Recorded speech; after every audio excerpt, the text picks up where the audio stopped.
It's been a while then, but we are back with a new guide series on the channel. I'm actually really excited to do this, and I've been having a lot of fun theory crafting with this build so far today. Now, the build that we're going to show off, the first one we're doing for Tiny Tina's Wonderland, it's a combination of the Spellshot and the Graveborn with a heavy emphasis on spells. This build so far allowed me to absolutely smash through the story, and I'm smashing my way through the chaotic levels, which are your endgame levels, which you do as well. It has a ton of damage, but rather surprisingly to myself as well, it actually has heaps of survivability as well, so it's really got everything that you are looking for. Now, to break down how you'll run this build in this video, what we'll do, we'll start off with an overview first, where I'll give you a bit more information about the build and some of the numbers that you'll be looking to put out on it. We'll then check out the skills that I'll be using. Next up we have the gear. Now, with these build guide videos, the emphasis will be on the skills rather than the gear. I don't want to put out a video that, in order for it to work, it requires a legendary that might take 100 hours to farm, so the focus will be on the skills rather than the gear. Once we've looked at the gear, what we'll then do is we'll check out the myth system, that's your paragon system, and I'll talk about which stats you want to prioritise through that, and then we'll finish up with some gameplay. Now let's dive in. Let's start off with the overview first. So this particular build then is for someone that's looking to spam spells in the game. The spells really are pretty amazing. Now, I'm going to break down with this particular build what you get from an offensive and defensive point of view. So defensively, every time you cast a spell you'll gain 10 ward and you'll get 15% of your health back, and as you can see in the gameplay footage, we will constantly be spamming spells. You'll also get 35% damage reduction via your companion. You'll get a bonus 20% dark magic damage for your spells, which is essentially life on hit you'll get 25% damage reduction at low health, that is all your survivability. You've then got, now this may be way higher than I actually need it, because I'm not sure if there's diminishing returns anywhere, and I'm not sure we actually check it, so feel free to let me know in the comments below. But currently I'm sitting at 80% spell cooldown rate, which is why I can spam them so quick. I may pull that down if it turns out there are diminishing returns on it, I just can't tell because there's no tooltip for it. But next up, in regards to the offensive side of things, through one of our passives we'll gain 30% spell damage, we'll gain 80% spell damage through spell weaving stacks, we'll gain 76% gun damage increase through one of our skills. In regards to when we defeat an enemy or when we cast a spell, and this is a really important part, so every time we cast a spell we'll have a 40% chance to reload our gun. We'll build up stacks towards a passive that actually gives us an additional 60% additional health, 60% spell damage, which if you tie that in with the glass cannon and spell weaving means once all our stacks are up we're getting 170% bonus spell damage just from skills alone. That's not taking gear into account at all. And also when we cast a spell we'll have a chance to summon Hydra companions as well. So that is an overview of the build. Let's go in and break down the skills now. We'll start off here breaking down the Spellshot class first. The active skill we're using is Ambidextrous. Now I will mention with this, the way it works, although technically it's in R1, which is your active skill slot, it will operate from a buff perspective as if it was a spell. So that means if you've got any buffs that would proc off of using an active skill, they'll no longer be viable on this class, but it means you're double dipping in regards to spells. It's most definitely worth it. But to break down some of the skills here now, this isn't additive, it's a multiplier, so this is spell critical hit chance, I'm sitting at 84%. We've then got magic bullets. This is pretty amazing. What this does is your gun damage is 45% of your spell damage, and we've got that huge increase to our spell damage, so that's where we get the additional 76% gun damage, which is actually pretty amazing. Next up we've got mage armor. So whenever we gain a stack of spell weaving, which we get by reloading or casting a spell, we gain 10% ward. We then have glass cannon. 30% in the grand scheme of things isn't a lot, considering it stops your ward from automatically recharging, but I don't need the survivability from it recharging anyway, so that's the reason I went for this particular one here. If you're struggling for survivability at all, which you shouldn't be, then you just skip this and you don't put a point in it at all. Next up for this tree, we're increasing our max spell weaving stacks. We're taking them up to 8, so when we've got the full amount of stacks we'll be getting 80% bonus damage. You have certain gear pieces that can actually increase the number of skills you've got. You want to get one for this if you can. It'll give you an additional 3 stacks, which is an additional 30% damage to your spells, which is really pretty amazing. We've got some points in here as well. It's just some spare points that I had left. So this is a kill skill one. When we get a kill, there is a chance that the currently equipped weapon will be reloaded. Because we have 8 spell weaving stacks maximum, that means this would actually cap out at a 40% chance when we cast a spell to actually reload our gun, which is pretty amazing there. For the Graveborn here, the class feat gives us a Demi-Lich companion. It's not that important, but there are 1 or 2 passives that proc off it that can be useful. But if we break down the skills for this side of the tree here, and I actually got all the way to the bottom in this one. Firstly, we've got a kill skill, which is spell cooldown rate is increased for a duration. That's 25% that caps out at. We've then got 2 points in this to increase our health and dark magic efficiency. I had to put points in this to move down the tree. Next up, Sanguine Sacrament. This particular one, when I cast a spell, which is really often, we get 15% health regen per second for 2 seconds. So actually, rather than 15% health regen per spell, we're getting 30% over the 2 seconds, and we're getting that 10% ward as well. So that's where your amazing survivability comes from. That's only 4 skill points for a ton of survivability. Now next it's Dread Covenant. This particular one, we're taking it because 35% of the damage you take is redirected to your companion. 35% damage reduction for 1 point is just incredible. We then have Stain of the Soul. This one adds bonus dark magic damage to your spells. So we're doing an additional 20% damage, but our spells are now getting life leech on them as well. That's the main reason I'm going for that rather than the damage. 3 points we have in here, to be honest, these were kind of spare points, but I decided to put them in here just for a little bit of extra damage. It's an extra damage layer, essentially, when applying dark magic as well with it. Next up, we have Punishment. This particular one, when the Demi-Lich casts Hellish Blast, which is every time you cast a spell, which is about every 5 seconds, there's a chance it will actually cast it again. It's a 1-5 chance actually there. We then, if we move over here, we've got another kill skill. These will be important, you'll see in a second.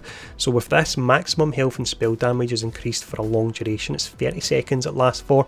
It's 6% per stack at the moment, so that's where you get the 60% maximum health, the 60% spell damage.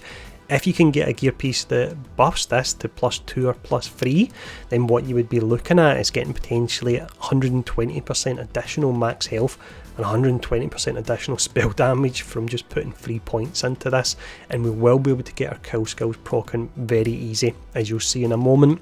Next up here, we've got Lord of Edges. This particular one, we don't run a low health build, but it's still useful for 1 point. So when our health is low, our damage dealt goes up by 25%, our damage reduction goes up by 25%, which is huge as well. We then have Blast Gasp. I had to put points in this, to be honest, but it will be proccing relatively often with the fact that we're doing our spells all the time, but I just put points in it for the fact I needed to get down the tree. Looking at the bottom of the tree here, we've got Morhaim's Blessing. So casting a spell automatically activates all of the Fate Maker's kill skills. Now with this here, if we run over again what we're getting every time we cast the spell, we've got a 40% chance to reload our gun. We've got those stacks where we can get an additional 60% health, 60% spell damage, and then we've got the ability to summon Hydra companions as well. So we'll be getting that on kill, and we'll be getting that when we're casting spells as well. Absolutely amazing. So that's the skills. Let's now quickly talk about the gear I'm using.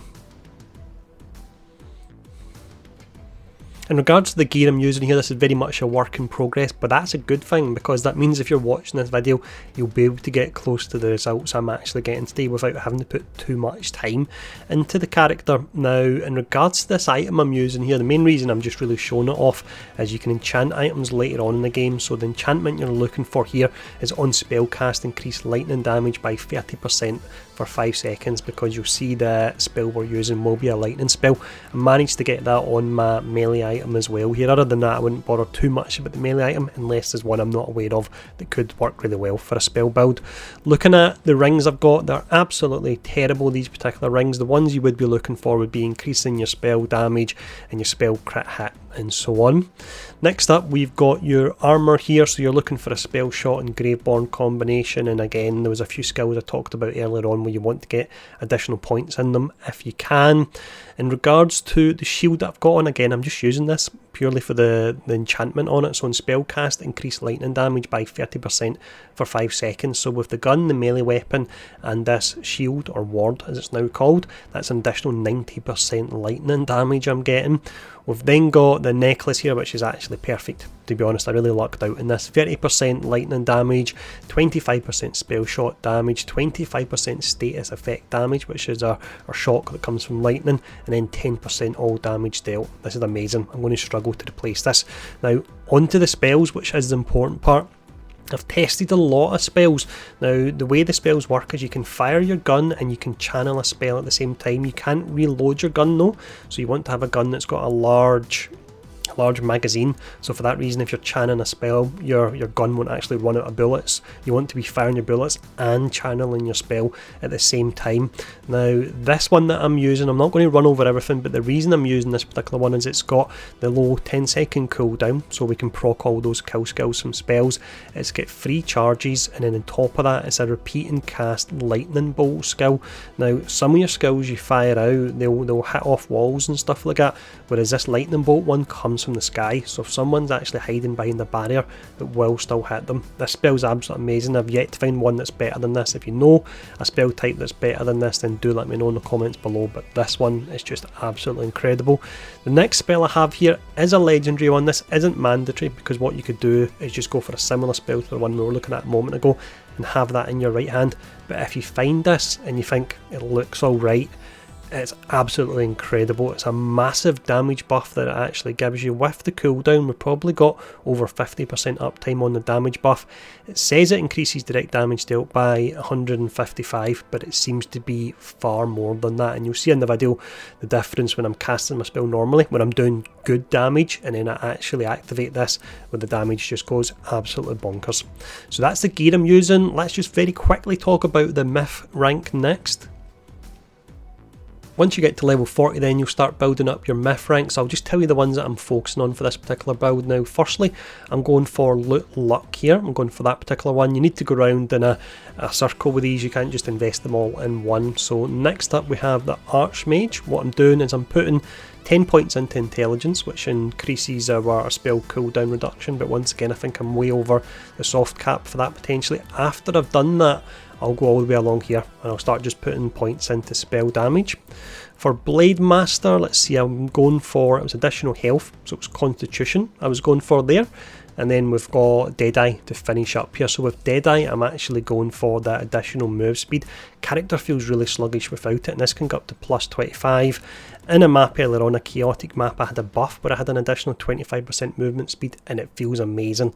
So you want to make a beeline for this and get your character running about, and it's going to help your survivability, and it just makes the game feel a lot more fun as well. But that's everything you need to know to run this particular build, so we're going to finish up now with some gameplay. Now, if the video has been helpful, please do take the time to hit the like, share, subscribe button and leave a comment below, and enjoy this gameplay. Thanks for tuning in, stay safe, and I'll see you all again soon.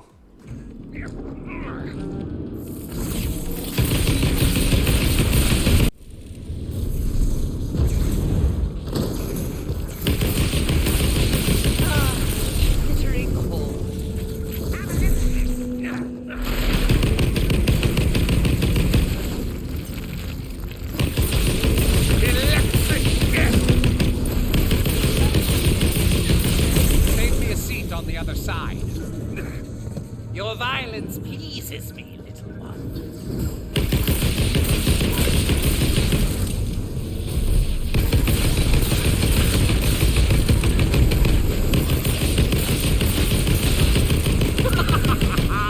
I sense the fear in you.